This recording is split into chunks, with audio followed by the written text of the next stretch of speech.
going on, guys and gals? Brett Miller from Metal Guitar Academy.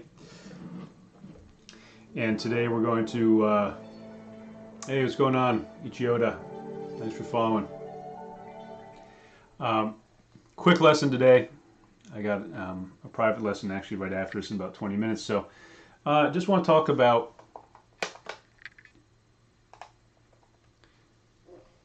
really trying to reinforce why knowing your notes on the guitar neck is so important. This is something that I talk about all the time, and I keep talking about it, and I'm going to keep talking about it all the time. This is probably the number one handicap that most guitar players, or most guitar students I should say, have when they come to me, even if they've been playing for like 30 years or something, okay, and they feel like they've been at the same level for 20 years. And guitar is a strange instrument in the sense that it's not super logical. You know, you take a piano keyboard, you can teach someone where the notes are, the names of the notes on that keyboard in about 5 minutes. It's very, very easy because there's just one plane, so to speak, one dimension, and the thing just repeats like over and over and over and over and over and over again. Okay, guitar, as we know, is not like that, right? That's why so many guitar players have such trouble, or it just might seem too daunting to even get started. So I'm not going to get into actually finding the notes, okay, today. But what I want to talk about is just why, you know, especially in terms of soloing. All right, I'm going to give you some examples. I might play a little bit, just as a little bit of a pep talk almost, to talk about why it's just so important to find, to know where these notes are. All right, it's not just an academic exercise. So let's get started. Okay, here we go.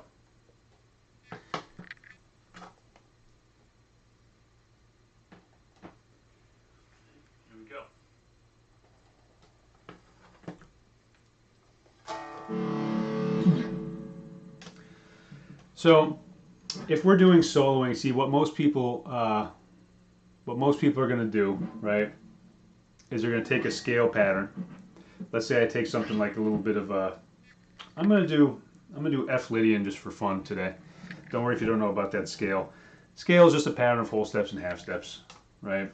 So we can do this with any scale. It's relevant. Now, let's say I'm going to do this.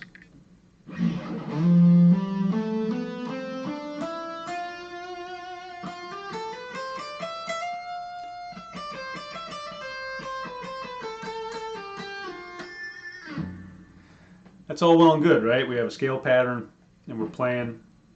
Now, the biggest complaint people have with scale patterns is they often feel like what we call stuck in the box, which means, let's say you might know a fingering of that here, might know a fingering of that here.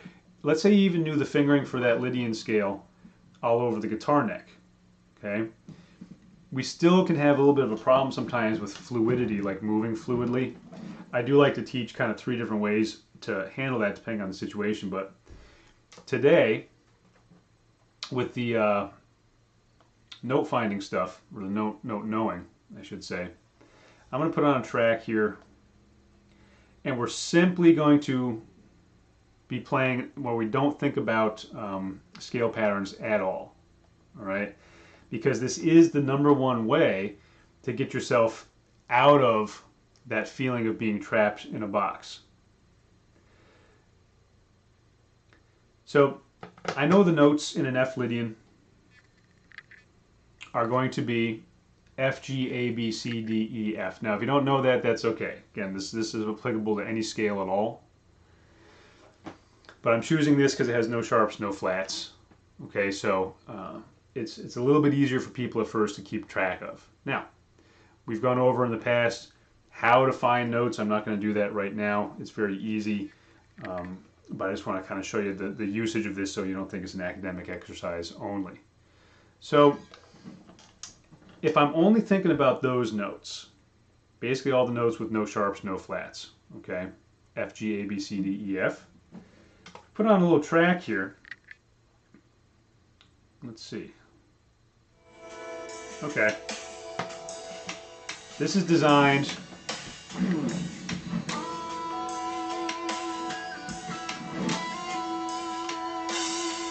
to work over F Lydian.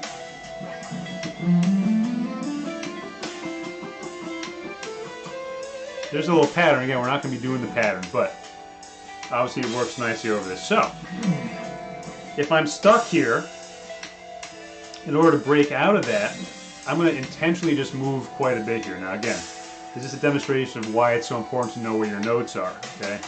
My intention as the soloist right now is, you know what, I want to start just kind of right in the middle of the neck. There's no rule that says, even if you know finger patterns, that you have to start somewhere. That's up to you as the soloist, okay, as the musician. I just want to start around here. And in fact, I want to start kind of on the low strings. I feel like starting low, okay? Now, regardless of what the pattern is, if I go like this, I'm hitting an E. I know that's going to work because that's in my scale. Not a pattern, just knowing that's a note. What if I want to do a little octave thing?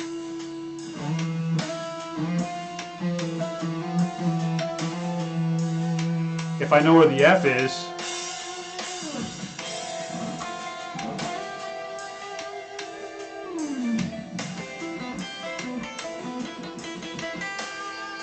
I'm going to try and play here just like not even thinking about patterns at all, other than the musical patterns of maybe an idea or a sequence. Okay? The little idea I had there was, you know what, I'm going to play off that open B string. Why? Because that's a note in the scale. Alright? So,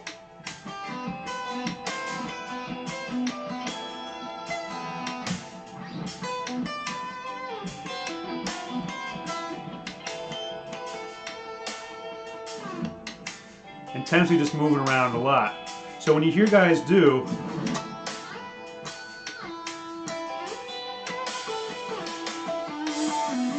kind of Steve Vai, sort of like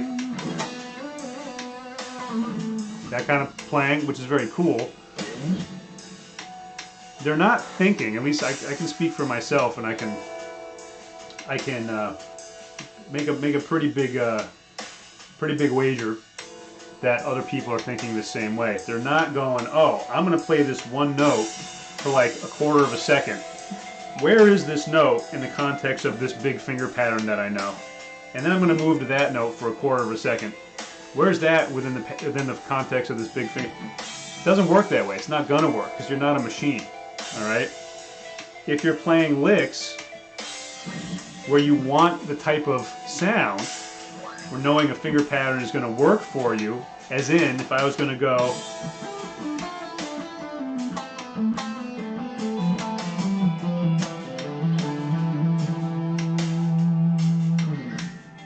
that style of a phrase, of course, the big pattern is very conducive to that, right?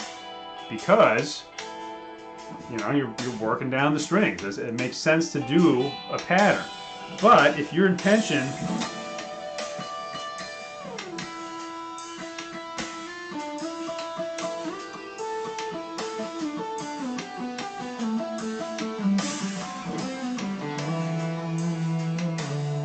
something like that, there's no way in hell that I'm thinking about this gigantic connected pattern and making these kind of like, you know, neural networks between all these notes. No way. I'm basically going, okay, I'm dealing with F, G, A, B, C, D. And if you know the notes on the neck, as long as you hit those pitches, you're pretty much in good shape. Let's face it. You're not going to have a, you know, if I start going, that doesn't sound good because I'm hitting an F sharp. It's not really in the scale. So yes, there's some phrasing things where you want to make, you know, coherent little ideas, whatever, but at the end of the day, as long as you're not hitting quote-unquote wrong notes, ones that are not in the scale, you're going to sound pretty good, okay? Now, it's sort of a coveted skill, right? All guitar players, I was the same way. I'm no different than anybody else. You see someone moving around the neck a lot, we automatically kind of go, oh, they're good, right? It just looks kind of cool moving up and down the neck, and it does relate a sense of, you know, proficiency, like, oh, this person kind of knows what they're doing because it's hard to move up and down the neck. So practicing your notes, knowing where your notes are, is really the fastest way to get to that point where even if you're playing slowly,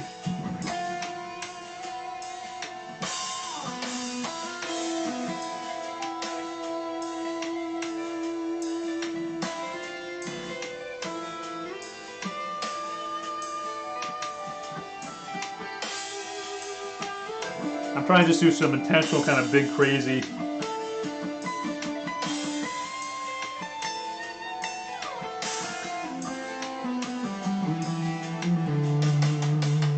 big stretches.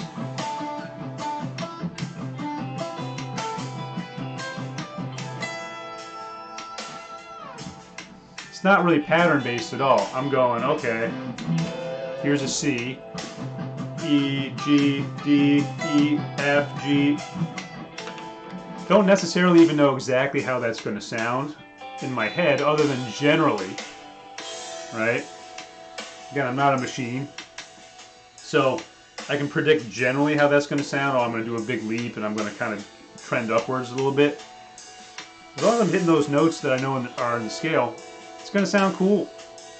Okay, so we don't want to overthink stuff, but you need to have this foundation of, hey, here's the notes I'm dealing with in the scale. I'm going to wind this a little bit. This, by the way, is backing tracks by Tim, just to give a little bit of a credit where credit's due. I'm just playing this off of YouTube. And this is a Pliny-inspired modern atmospheric fusion guitar backing track jam in F Lydian. Alright, in case you want to check it out. Okay, so that's just one example of why knowing the notes is so important. In a soloing standpoint,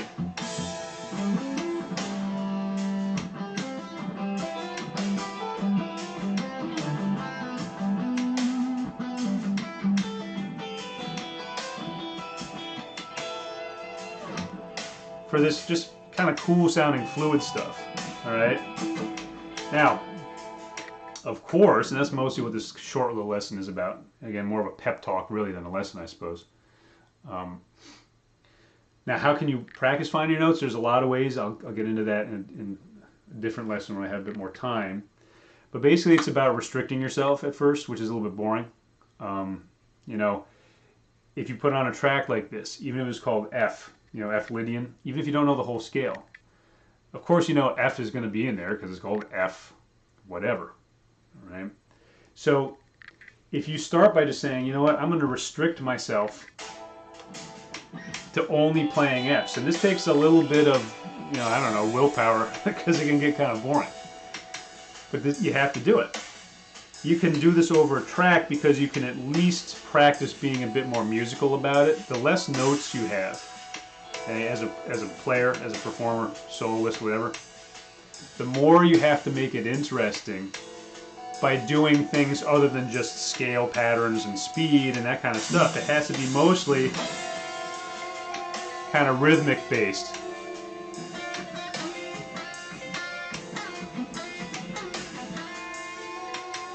Just F. Now,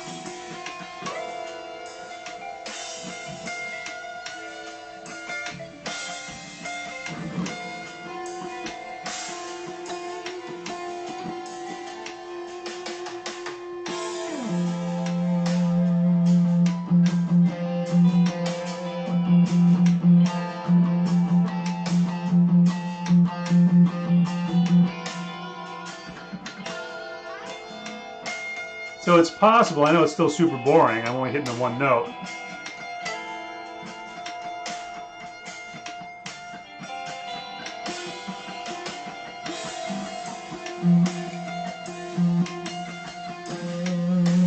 But this is really the way to get to know your notes. Just focus on just one at a time to start, and then you start to just gradually increase the amount. Let's say I did an F, I'm going to do a C. Just know that because that's in the scale here, okay? At least that's a little more interesting.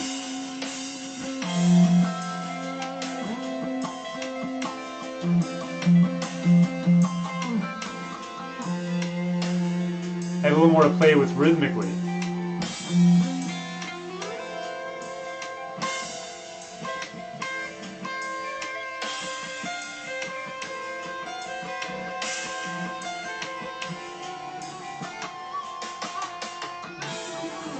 And it does. It takes a little bit of discipline to not go to any other note.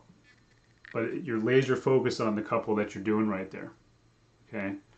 So it is very, very valuable for your soloing. Again, there's a lot of other reasons why. But I just wanted to touch on this a little bit today to do the stream here, get you guys thinking about that. So I do think it's some of the most valuable practice time you can put into the instrument is really finding notes, because guitar, it's just more difficult to do that.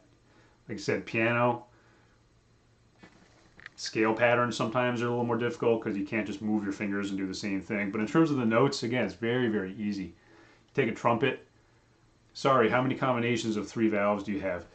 It's not like the guitar, where you've got 140 odd places you can physically put your finger down, okay? And there's not a lot of logic to it. So take my advice, start doing that just a little bit daily. You can do that for 5 minutes a day, just getting used to thinking like that. And it's really going to have, over a period of time, huge ramifications positively for your playing. So, cool, that's it. I got to go because I got a lesson in a couple of minutes with somebody. So, enjoy, and I will see you soon. No stream tomorrow. I'm on the road traveling somewhere, so I'll come back to you next week.